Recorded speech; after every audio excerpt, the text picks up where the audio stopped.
ಈ ಭೂಮಿಯಲ್ಲಿ ಒಂದು ಭಕ್ತಿಯ ಪ್ರಾರ್ಥನೆಗೋಸ್ಕರ ನಾನು ಇವತ್ತೇನು ಈ ಭಾಗಕ್ಕೆ ಬಂದಿದ್ದೀನಿ. ಸೊ ದೇವರುಗಳಿಗೆಲ್ಲ ಪೂಜೆಗಳನ್ನ ಸಲ್ಲಿಸಿ ಪ್ರಾರ್ಥನೆಗಳನ್ನ ಕೂಡ ಸಲ್ಲಿಸಿದೆ. ನನ್ನ ಆತ್ಮೀಯ ಸಹೋದರರು ನಮ್ಮ ಭಾರತೀಯ ಜನತಾ ಪಕ್ಷದ ರಾಜ್ಯಾಧ್ಯಕ್ಷರಾಗಿ ಇಡೀ ಕರ್ನಾಟಕ ರಾಜ್ಯದಲ್ಲಿ ಪಕ್ಷದ ಸಂಘಟನೆಯನ್ನು ಬಹಳಷ್ಟು ಬಲಿಷ್ಠಗೊಳಿಸಿರುವಂಥ ನಳಿನ್ ಕುಮಾರ್ ಕಟೀಲ್ ಅವರ ಇವತ್ತು ಮನೆಗೆ ಆಗಮಿಸಿ ಆತಿಥ್ಯ ಸ್ವೀಕರಿಸಿದೆ. ತುಂಬ ಖುಷಿಯಾಯಿತು ನನಗೆ. ಸೊ ಬರೋ ದಿನಗಳಲ್ಲಿ ನಾವೆಲ್ಲರೂ ಕೂಡ ಒಟ್ಟಾಗಿ ಇವತ್ತು ಭಾರತೀಯ ಜನತಾ ಪಕ್ಷವನ್ನು ಇಡೀ ಕರ್ನಾಟಕ ರಾಜ್ಯದಲ್ಲಿ ಅತ್ಯಂತ ದೊಡ್ಡ ಮಟ್ಟದಲ್ಲಿ ಮೆಜಾರಿಟಿಯನ್ನು ತೊಗೊಂಡು ಬಂದು ಸರ್ಕಾರ ರಚನೆ ಮಾಡುವಂಥ ಒಂದು ವಿಷಯದಲ್ಲಿ ನಾವು ಕಟೀಲ್ ಅವರೆಲ್ಲರೂ ಕೂಡ ಬರುವಂಥ ದಿನಗಳಲ್ಲಿ ಪಕ್ಷದ ಒಂದು ನಿರ್ದೇಶನದಂತೆ ನಾವೆಲ್ಲರೂ ಕೂಡ ಕೆಲಸ ಮಾಡ್ತೀವಿ. ಸರ್, ಈಗ ಗೊಂದಲ ಅದು ಪಕ್ಷದ ವರಿಷ್ಠರು. ಸೊ ಅದನ್ನು ರಾಜಕೀಯ ದಿನದಿಂದ ಜಾಸ್ತಿ ಆಗ್ತದೆ ನೋಡಿ, ಅದ್ರ ಬಗ್ಗೆ ಪ್ರತಿಯೊಂದು ರಾಜಕೀಯ ಪಕ್ಷದಲ್ಲೂ ಕೂಡ ಇರುವಂಥದ್ದು. ಅದ್ರ ಬಗ್ಗೆ ನಾನು ಪ್ರಸ್ತಾಪ ಮಾಡಲಿಕ್ಕೆ ಹೋಗಲ್ಲ. ಶಿಸ್ತಿನ ಪಕ್ಷ ಬಿಜೆಪಿಯಲ್ಲಿ ಭಾರತೀಯ ಜನತಾ ಪಕ್ಷ ಇವತ್ತು ಶಿಸ್ತಿನ ಪಕ್ಷನೇ. ಸೊ ಹಾಗಾಗಿ ಯಾರು ಶಿಸ್ತನ್ನು ಮೀರಿದ್ದಾರೆ ಅವ್ರ ವಿಷಯದಲ್ಲಿ ಏನು ಕ್ರಮ ಕೈಗೊಳ್ಬೇಕು ಅದು ಪಕ್ಷ ಕೈಗೊಳ್ತಾ ಇದೆ. ಸೊ ಹಾಗಾಗಿ ಪಕ್ಷದ ಸಂಘಟನೆ ವಿಚಾರದಲ್ಲಿ ರಾಷ್ಟ್ರೀಯ ನಾಯಕರುಗಳು ಒಂದು ಒಳ್ಳೆಯ ನಿರ್ಧಾರಗಳನ್ನ ತಗೊಳ್ತಾರೆ. ಅದಕ್ಕೆ ತಕ್ಕಂಗೆ ನಾವೆಲ್ಲರೂ ಕೂಡ ಕೆಲಸ ಮಾಡ್ತೇವೆ. ರಾಜ್ಯಾಧ್ಯಕ್ಷ ಕೂಡ ಸ್ವಲ್ಪ ಚರ್ಚೆ ಗೊಂದಲ ಇದೆ. ಅಂದರೆ ಪಕ್ಷದ ವರಿಷ್ಠರು ಒಂದು ಸೂಕ್ತ ನಿರ್ಧಾರ ಅವರು ಮಾಡ್ತಾರೆ.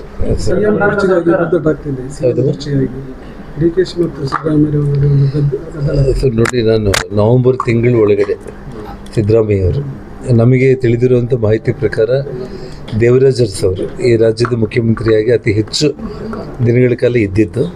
ಅದಕ್ಕಿಂತ ಒಂದು ದಿನ ಹೆಚ್ಚಾಗಿ ನಾನು ಮುಖ್ಯಮಂತ್ರಿ ಪದವಿ ಆದಮೇಲೆ ನಾನು ಸೀಟನ್ನು ಬಿಟ್ಕೊಡ್ತೀನಿ ಅಂಥೇಳಿ ಹೈಕಮಾಂಡ್ ಮುಂದೆ ಒಂದು ಒಪ್ಪಂದ ರೀತಿಯಲ್ಲಿ ಮಾಡಿಕೊಂಡೆ ಇವತ್ತು ಡಿ ಕೆ ಶಿವಕುಮಾರ್ ಅವರು ಮತ್ತು ಸಿದ್ದರಾಮಯ್ಯ ಅವರು ಅಧಿಕಾರ ಹಂಚಿಕೆಯನ್ನು 50-50 ಮಾಡ್ಕೊಂಡಿದ್ದಾರೆ ಅಂಥೇಳಿ ಹಿಂದೆ ನಾನು ಸೊಂಡೂರು ಉಪಚುನಾವಣೆಯಲ್ಲಿ ನಾನು ಹೇಳಿದ್ದೆ.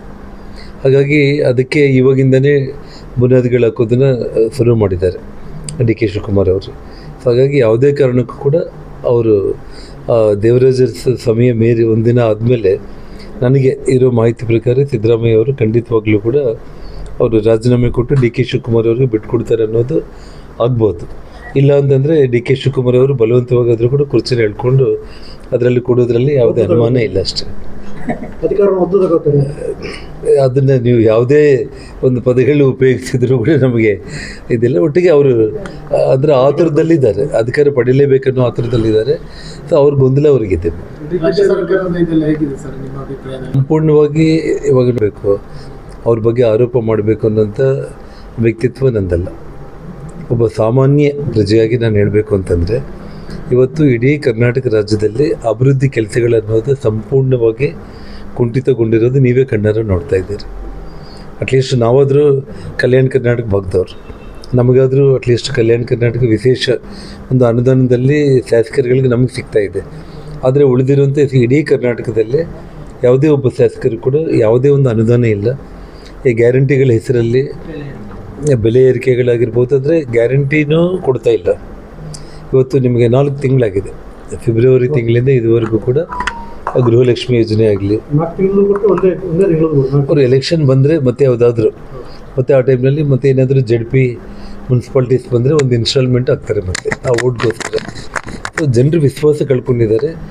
ಭಾರತೀಯ ಜನತಾ ಪಕ್ಷಕ್ಕೆ ಮತ ಚಲಾಯಿಸೋದಕ್ಕೆ ತುದಿಗಳ ಮೇಲೆ ನಿಂತಿದ್ದಾರೆ.